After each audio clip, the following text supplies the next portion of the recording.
ஆற்காடு பகுதியில் இந்தியா கூட்டணியின் வேட்பாளர் அண்ணன் ஜெகத் ரட்சகன் அவர்களுக்கு பரப்புரை செய்திருக்கிறோம். அரக்கோணம் தொகுதி எழுச்சிகரமாக இருக்கிறது. பெருவாரியான வாக்கு வித்தியாசத்தில் கடந்த தேர்தலை காட்டிலும் 2 மடங்கு வாக்கு வித்தியாசத்தில் வெற்றி பெற போகிறார்.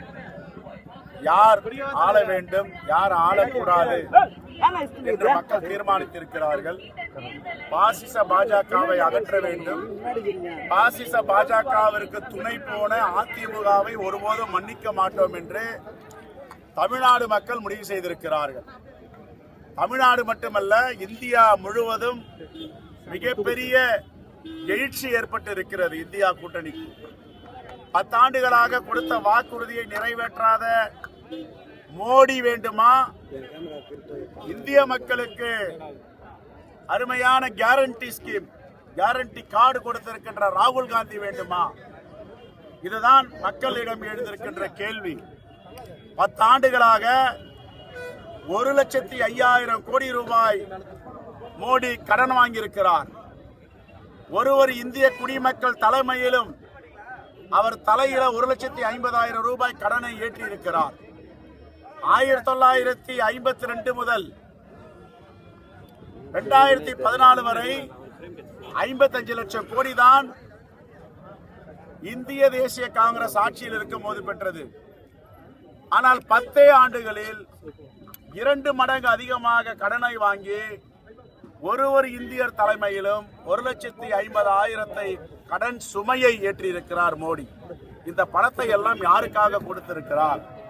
என்ன திட்டம் தீட்டியிருக்கிறார்? 2 கோடி பேருக்கு வேலை வாய்ப்பு தருவேன் என்று சொன்னார். வேலை வாய்ப்பும் பறிபோகிவிட்டது. குறு சிறு மற்றும் நடுத்தர தொழில்கள் நசிந்திருக்கின்றன. சொன்ன வாக்குறுதியை நிறைவேற்றாத மோடியே திரும்பி போயிட்டு தமிழ்நாடு மக்கள் எழுச்சியோடு குரல் கொடுக்கிறார்கள். கச்சத்தீவை பற்றி எதற்காக இப்பொழுது பேசுகிறார்? 100 முறை இந்த 10 ஆண்டுகளில கச்சத்தீவை பற்றி மோடியும் பேசியிருக்கிறார். ஒன்றிய அரசின் அமைச்சர்களும் பேசியிருக்கிறார்கள்.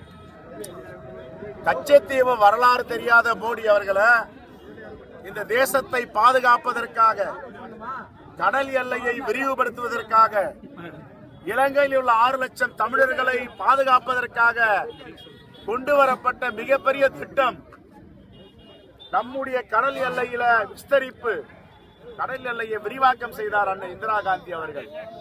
அந்த அடிப்படையில் தான் சேது சமுத்திர கனவு திட்டத்தை நாம் இன்று பேசிக் கொண்டிருக்கிறோம். உலகத்திலே இல்லாத அரிய வகை, அபூர்வ வகை சொத்துக்கள் நம்முடைய இந்திய கடல் எல்லையில் இருக்கின்றன. இதையெல்லாம் இந்த தேசத்தின் மீது பற்றுள்ள தலைவர் அண்ணன் இந்திரா காந்திக்கு தெரியும். தேசத்தை நேசிக்காத, சுதந்திர போராட்டத்திற்கு எதிராக இருந்த 40 ஆண்டுகளாக இந்திய தேசிய கொடியை ஏற்றாமல் இருந்த பாஜகவிற்கு தெரியாது. வன்மையாக கண்டிக்கிறோம்.